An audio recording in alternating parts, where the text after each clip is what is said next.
Hello students, welcome back my YouTube channel. आज के इस वीडियो में हम सीखने वाले हैं सिद्धांत क्या है और उसके वर्गीकरण। तो सबसे पहले देखते हैं सिद्धांत क्या है।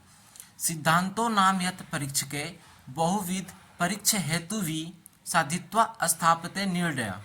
यानी सिद्धांत उसे कहा गया है जो अनेक परीक्षकों द्वारा किसी वस्तु विशेष की बार बार परीक्षा करके उसके तर्क सहित उसको सही साबित करना ही सिद्धांत कहलाता है।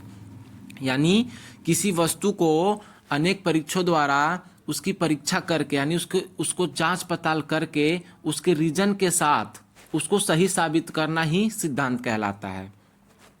अब देखते हैं सिद्धांत के वर्गीकरण। यानी सिद्धांत को 4 पार्ट में डिवाइड किया गया है। पहला है सर्वतंत्र, दूसरा प्रतितंत्र, तीसरा अधिकरण और चौथा अभ्युपगम सिद्धांत। तो पहला देखते हैं सर्वतंत्र सिद्धांत किसे कहते हैं। सर्वतंत्र सिद्धांत में यह बताया गया है कि किसी वस्तु या विशेष के तथ्य को सभी सिद्धांतों में मानना ही सर्वतंत्र सिद्धांत है। यानी कोई ऐसा सिद्धांत जो कि सभी शास्त्रों में मान्य हो। जैसे रोग के कारण 2 ही होते हैं, एक तो साध्य रोग होता है और दूसरा असाध्य रोग होता है। तो साध्य रोग जो होता है उसका उपचार हो जाता है, यानी जिस रोग का उपचार हो जाता है उसे तो साध्य रोग कहते हैं। जिस रोग का उपचार नहीं हो पाता उसे असाध्य रोग कहते हैं। इस कथन को सभी शास्त्रों में स्वीकार किया गया है। यानी हम कोई भी शास्त्र उठाते हैं तो इस बात को किसी ने भी गलत साबित नहीं किया है, तो ये सभी शास्त्रों में स्वीकार किया गया है, तो ये सर्वतंत्र सिद्धांत कहलाता है। नेक्स्ट देखते हैं प्रतितंत्र सिद्धांत। प्रतितंत्र सिद्धांत क्या होता है। प्रतितंत्र सिद्धांत में ये बताया गया है कि किसी एक शास्त्र में एक तथ्य को मानना और दूसरे तथ्य को अस्वीकार कर देना, उसे प्रतितंत्र कहते हैं। यानी एक ऐसा सिद्धांत जो कि एक ही शास्त्र में माना गया हो, दूसरे शास्त्र में उसको नहीं माना गया हो, उसे प्रतितंत्र सिद्धांत कहते हैं।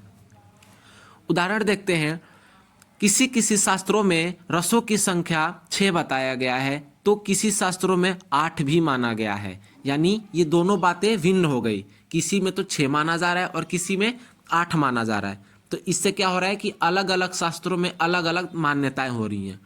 इसी तरह इंद्रियों का देखा जाए तो किसी शास्त्र में इंद्रियां 11 माना गया है तो किसी में 6 माना गया है और किसी में 10 भी माना गया है। यानी किसी की भी मत एक में नहीं हो रही है, अलग अलग शास्त्रों की अलग अलग मान्यताएं होती हैं, तो इसको हम प्रतितंत्र सिद्धांत कहते हैं। नेक्स्ट देखते हैं अधिकरण सिद्धांत। अधिकरण सिद्धांत में यह बताया गया है कि जो एक तथ्य श्रृंखला को सहज सिद्ध करने के बाद उसके सभी तथ्य स्वयं ही ग्रहण हो जाते हो। यानी किसी एक तथ्य को हम सिद्ध करते हैं तो उसके बाकी जितने तथ्य बचते हैं वो अपने आप सिद्ध हो जाए, उसे अधिकरण सिद्धांत कहते हैं। इसको हम उदाहरण से समझते हैं, ये बहुत ही आसान होता है। तो इसमें होता क्या है, जैसे मान लो मैं कहता हूं कि वह सुबह खाना नहीं खाता, इससे क्या साबित होता है, वह सुबह खाना नहीं खाता यानी वो रात्रि में खाना खाता है।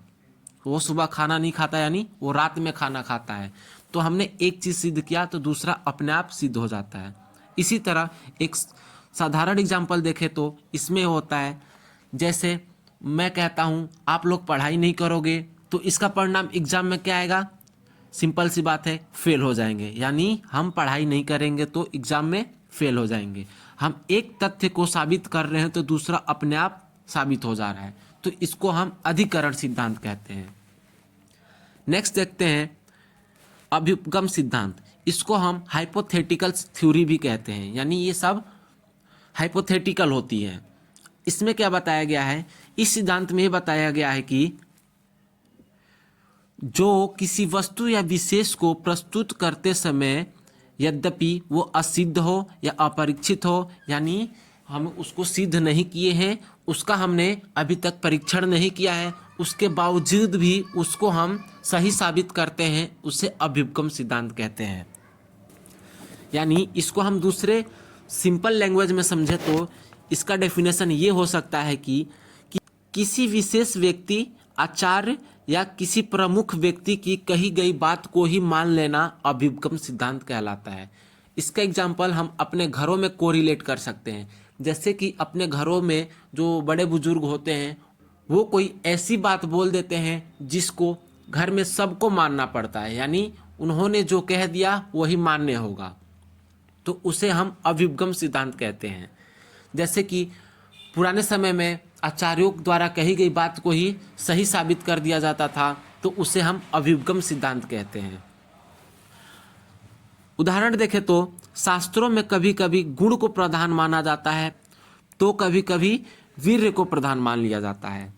तो ये था इसका एग्जाम्पल। तो ये तो था सिद्धांत और उसके वर्गीकरण।